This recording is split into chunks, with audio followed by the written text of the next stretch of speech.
Hi guys! Eto nga pala ang ganap namin nung nagdaang araw. Ngayon lang na-edit kaya late post na.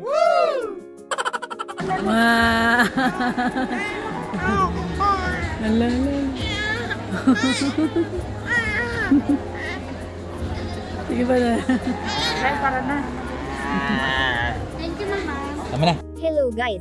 For today's video, nagpasama pala sa akin si ate sa simbahan, dahil plano na nilang pabinyagan si Baby JV, kaya naman magpapaschedule na kami dito sa simbahan malapit lang din sa bahay namin, ang Santo Niño de Praga Parish Church. Eto na nga, nag-fill up na si ate dyan ng mga information about sa binyag, at habang nagsusulat si ate, ako naman ay tamang tingin lang dito sa gilid, may mga binibenta kasi sila dito na mga souvenirs.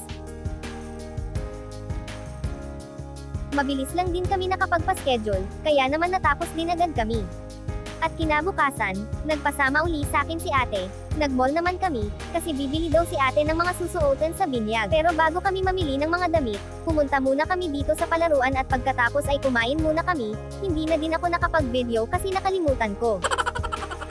So eto na nga, nandito na kami sa loob ng department store, una muna namin hinanap yung susuotin ni Baby JV sa binyag, at meron na din kami napili na magandang pang binyag, at pinasukat na namin ito kay Baby JV. Medyo nagmomoryot na ang Baby JV namin, inaantok na kasi siya dyan. Kaya nung nasukat niya na at bagay naman sa kanya, ayun na agad ang binili namin. At eto na nga, nakabili na din pala kami dito ng damit ni Marcus.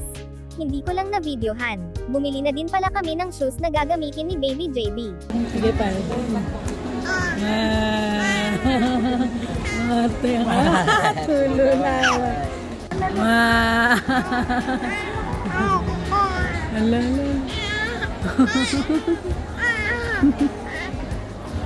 Sige pa na. Para na. Thank you, Mama. Tama na. Pagkatapos namin mamili, nagkayayan na magmerienda. At gusto daw ni Marcus kumain sa Jollibee, kaya naman dito kami sa Jollibee magmi-merienda. Jollibee spaghetti, tuna pie, ube cheese pie, chocolate sundae at french fries ang order namin ni Mr.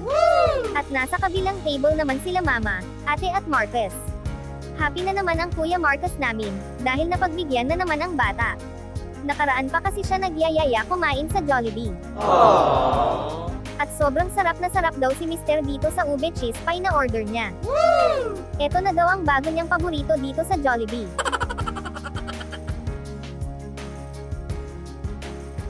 So paano guys, kakain po muna kami dito. See you po sa part 2 nitong video ko. Maraming salamat po sa panonood, kain po tayo.